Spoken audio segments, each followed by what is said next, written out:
ज्ञान कर्म संन्यास योग का वर्णन है।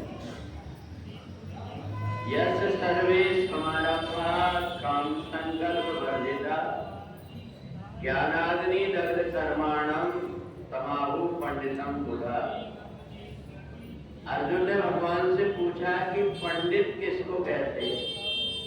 भगवान कहते हैं कि हे अर्जुन, जिसने संपूर्ण कर्मों को बिना इच्छा के करना प्रारंभ कर दिया है, ज्ञान रूपी अग्नि में जिसका ज्ञान जल गया है, उसे पंडित कहा जाता है।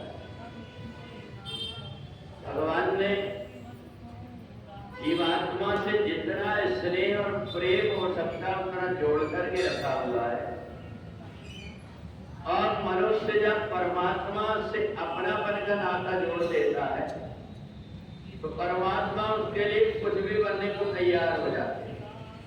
चाहे उसके भाई बन जाए, चाहे पिता बन जाए, चाहे बेटा बन जाए, चाहे पति बन जाए, सबकी ममता तार बटोरी।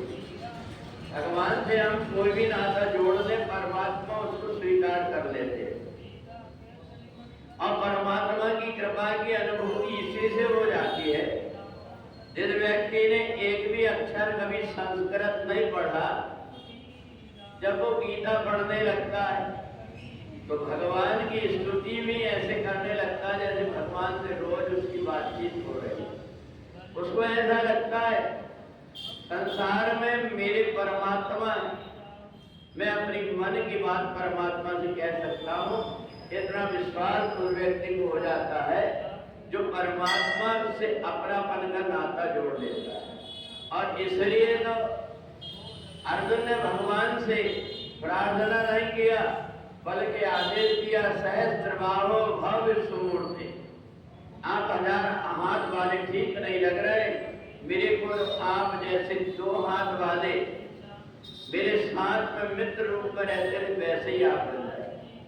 भगवान ने कहा ये जो गीता है, ये गीता के शब्द व्यक्ति के कान में जब पड़ते, जब वो वाणी से गीता के शब्द का उच्चारण करता है, तो वाणी से उच्चारण करने मात्र से उस जीवात्मा का परमात्मा के साथ में संबंध बन जाता है।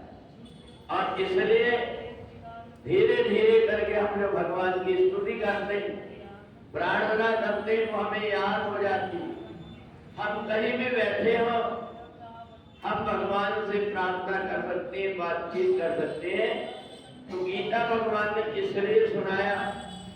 और संसार में सबसे ज्ञानी व्यक्ति वो है जो संसार में अपने मन को न लगा करके परमात्मा में अपने मन को लगा दे। अगर हमारा ये मन संसार में लगा हुआ है तो एक न एक दिन अपने को रोना पड़ेगा। और परमात्मा में मन लगा है तो परमात्मा हमारे हल पर इस जन्म में भी, पहले जन्म में भी साथ थे और बाद में भी साथ रहेंगे। तो इसलिए जो परमात्मा से अपना नाता जोड़ देता है वो ज्ञानी कहलाता है। 14 अध्याय में भगवान ने उसी को पंडित कहा है।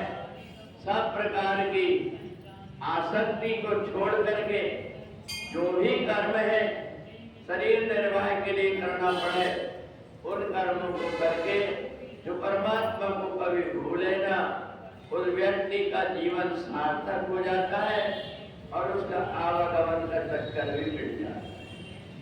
बोले वृंदावन।